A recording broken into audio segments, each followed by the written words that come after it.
नमस्कार, cook with Neelam ढमाळे आपल्या चॅनलमध्ये आपल्या सर्वांचं खूप खूप मनापासून स्वागत। आज आपण जेवणाची चव वाढवणाऱ्या दोन प्रकारचे शेंगदाण्याची चटणी पाहणार आहोत। अतिशय टेस्टी अशा या चटण्या लावतात आणि जेवणाची चव आणखीनच वाढवतात।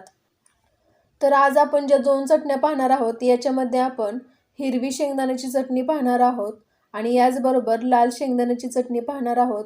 दोन्ही सुद्धा चटणी एकदम टेस्टी लागतात आणि बनवणं सुद्धा सोपं आहे। तर सुरुवात करूयात आपल्या रेसिपीला।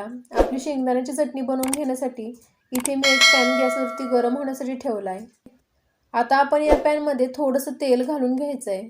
तर एक छोटा चमचा असतो ते मी इथे तेल घालून घेतलं आहे। तेल घातल्याच्या नंतर आता आपण या पॅनमध्ये शेंगदाणे घालून घेऊयात। तर हे पहा, इथे मी साधारणतः 2 वाटी शेंगदाणे घेतलेले आहेत। आता हे शेंगदाणे आपण पॅनमध्ये घालून घेऊयात आणि हे शेंगदाणे मंद आचेवरती आपल्याला छान भाजून घ्यायचे आहेत। तर शेंगदाणे भाजत असताना हे जे आपण तेल घातलेले आहे शेंगदाण्यामध्ये, याच्यामुळे आपली चटणी ही खूप छान बनते आणि ती कोरडी बनत नाही, तर थोडीशी अशी ओलसर बनते आणि याचबरोबर शेंगदाणे सुद्धा छान भाजले जातात। हे शेंगदाणे भाजून घेत असताना खूप जास्त गडबड करायची नाही, अगदी मंद आचेवरती आपल्याला हे शेंगदाणे भाजून घ्यायचे आहेत। शेंगदाणे असे मंद आचेवरती भाजून घेतल्यामुळे ते आतपर्यंत छान भाजले जातात आणि याच्यामुळे आपली चटणी सुद्धा खूप छान टेस्टी बनते। त्यामुळे नेहमी शेंगदाणे हे मंद आचेवरतीच भाजून घ्यायचे आहेत। इथे आता पहा 5 ते 10 मिनिट झालेले आहेत। शेंगदाणे मस्त असे लालसर भाजले गेलेले आहेत। अशाच प्रकारे शेंगदाणे हे छान भाजले गेले पाहिजेत। इथे आता हे आपले शेंगदाणे छान भाजले गेलेले आहेत। आता मी गॅस बंद करते आणि हे शेंगदाणे आपण थंड होऊन देऊयात। आता आपण आपली पहिली शेंगदाण्याची चटणी बनवून घेऊयात, ती म्हणजे हिरवी शेंगदाण्याची चटणी। तर याच्यासाठी इथे मी एक पॅन गॅसवरती गरम होण्यासाठी ठेवला आहे। गॅस हा अगदी मंद आचेवरती आहे आणि आता या पॅनमध्ये मी थोडंसं तेल घालून घेते। तेल घातल्याच्या नंतर याच्यामध्ये मी पाव चमचा जिरं घालते आणि जिरं घातल्याच्या नंतर लगेचच आपण याच्यामध्ये हिरव्या मिरच्या घालूयात। तर इथे मी 5 हिरव्या मिरच्या घेतलेल्या आहेत।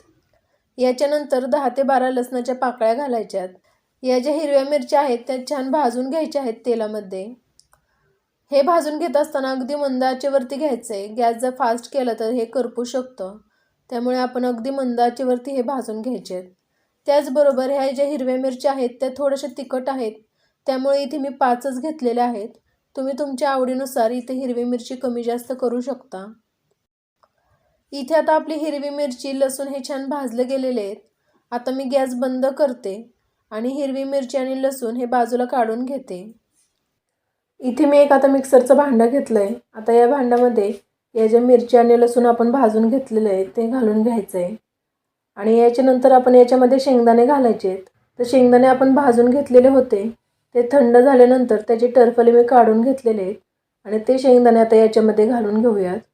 तर हे शेंगदाण्याचे टरफले काढत असताना मी सगळे शेंगदाण्याचे टरफले काढलेले नाही आहेत, थोडेच शेंगदाण्याचे काढलेले आहेत। तुम्हाला हवं असल्यास तर तुम्ही असे पण शेंगदाणे घेऊ शकता किंवा सगळ्या शेंगदाण्याचे सुद्धा टरफले काढू शकता।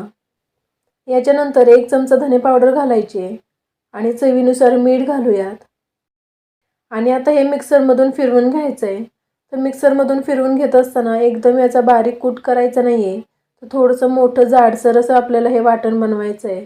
तर आता आपण हे शेंगदाणे वाटून घेऊयात। तर हे पहा, इथे आता मी हे छान वाटून घेतलेलं आहे। तुम्ही पाहू शकता हे अगदीच मी बारीक केलेलं नाही आहे, याच्यामध्ये थोडे असे मोठे मोठे शेंगदाणे पण आहेत।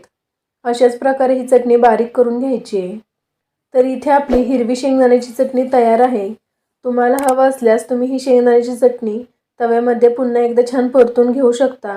याच्यामुळे ही शेंगदाण्याची चटणी आणखीनच कुरकुरीत होते आणि अशी सुद्धा ही चटणी खूप छान लागते। इथे आता आपली हिरवी चटणी तयार आहे। आता आपण शेंगदाण्याची लाल चटणी बनवून घेऊयात। तर शेंगदाण्याची लाल चटणी बनवून घेण्यासाठी इथे मी एक मिक्सरचं भांडं घेतलं आहे। आता याच्यामध्ये मी लसणाचे 9 ते 10 पाकळ्या घेते। याच्यानंतर याच्यामध्ये 1 वाटी शेंगदाणे घ्यायचे। तर आपण जे 2 वाटी शेंगदाणे भाजून घेतलेले होते त्याच्यामधील 1 वाटी शेंगदाणे हे आपण हिरवी चटणी बनवण्यासाठी वापरलेले आहेत आणि ही दुसरी वाटी आपण लाल शेंगदाण्याची चटणी बनवण्यासाठी वापरणार आहोत। शेंगदाणे घातल्यानंतर आपण याच्यामध्ये 1 चमचा घरी बनवलेले लाल तिखट घालूयात। तर इथे जे आपण तिखट वापरत आहोत ते तुम्ही तुमच्या आवडीनुसार घालायचं आहे। तुम्हाला किती प्रमाणामध्ये तिखट हवं आहे याच्यानुसार तुम्ही तिखट कमी जास्त करू शकता। याच्यानंतर 1 चमचा धने पावडर घालूयात आणि चवीनुसार मीठ घालायचं आहे। आता आता हे आपण मिक्सरमधून फिरवून घेऊयात। तर मिक्सरमध्ये फिरवत असताना हे शेंगदाण्याचा खूप जास्त बारीक कूट करायचा नाहीये, थोडंसं जाडसर असं हे वाटण ठेवायचं आहे। तर आता आपण हे मिक्सरमधून फिरवून घेऊयात। तर हे पहा, इथे आता मी मिक्सरमधून छान फिरवून घेतलेलं आहे। तुम्ही पाहू शकता खूप जास्त बारीक सुद्धा केलेलं नाहीये मी ही चटणी। हे पहा, अशा प्रकारे थोडंसं जाडसरच ठेवायची आहे। आता ही चटणी आपण परतून घेऊयात।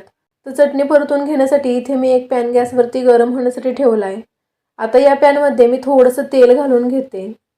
तेल घातल्याच्या नंतर याच्यामध्ये पाव चमचा जिरं घालूयात आणि थोडंसं असं परतून घ्यायचं आहे।